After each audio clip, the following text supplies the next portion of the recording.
Meu querido irmão, a paz do Senhor Jesus, presbítero Giovanni falando. Eu tenho uma mensagem muito rápida para o seu coração. Lucas capítulo 15, versículo 17 e 18, diz assim a palavra do Senhor: e tornando em si disse: quantos trabalhadores de meu pai têm abundância de pão, e eu aqui pereço de fome. Levantar-me-ei e irei ter com meu pai, e dir-lhe-ei: Pai, pequei contra o céu e perante ti. Lucas capítulo 15 está falando da parábola do filho pródigo. Nós podemos observar aqui que esse moço, ele era feliz e não sabia.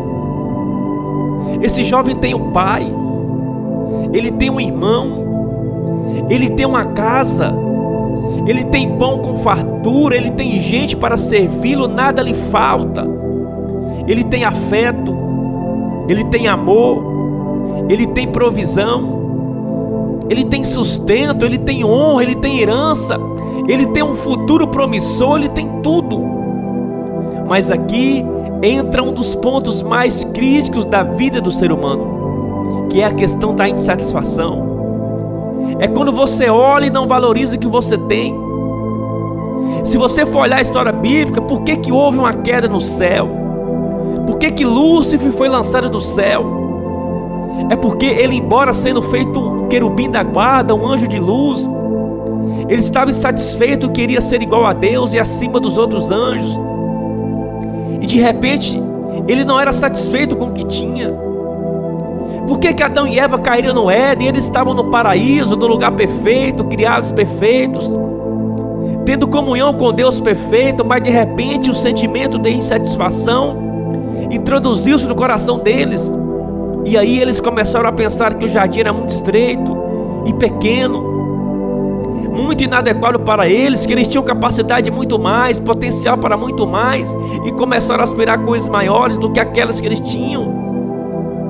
E quantas vezes, meus irmãos, na vida prática nossa, nós entramos por corredores escuros e perigosos, sombrios, escorregadios, e aí a gente começa a ficar insatisfeito com a vida, com a família, com o casamento, com os filhos, com os pais, com a casa, com a igreja, com o local onde vivemos.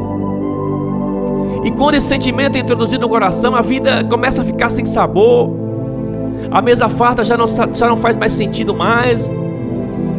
Roupa limpa não satisfaz mais. Ter uma cama macia para dormir não satisfaz mais. Ter a companhia de pai e mãe, de irmão, já não satisfaz mais.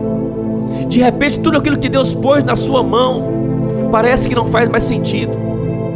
O drama desse moço é que ele era feliz, mas não sabia, que tinha tudo, mas não valorizava nada. E quantas vezes, meus irmãos, esse é o drama ainda hoje. A gente percebe aqui a rebelião desse moço. Ele diz ao pai: dá-me a parte dos bens que me pertencem. Se você for estudar a cultura judaica, você vai observar que não era legítimo ele fazer esse pedido. Não era a hora certa de fazer esse pedido, porque a herança era dada aos filhos com a morte dos pais.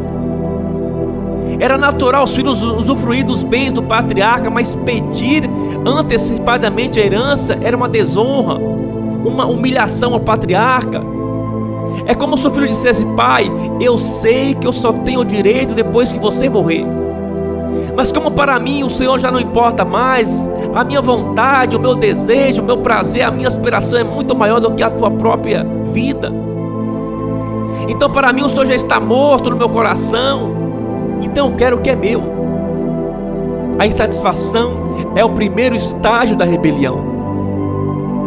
Aqueles que não estão satisfeitos com a vida, às vezes tiram a própria vida. Aqueles que não estão satisfeitos com o lar, abandonam o lar. Aqueles que não estão satisfeitos com o casamento, deixam o casamento. Aqueles que são insatisfeitos com a igreja, abandonam a igreja. Esse é o drama desse moço, desse menino. Ele tinha tudo, mas não valorizava nada. Ele era feliz na casa do pai e não sabia. Que Deus abençoe a sua vida e o seu lar. Valorize o que você tem. Muitos deitaram na noite de ontem e não acordaram. Muitos estão em hospitais, enfermos, paralíticos. E Deus te deu mais uma oportunidade de viver, de respirar. Valorize o que você tem.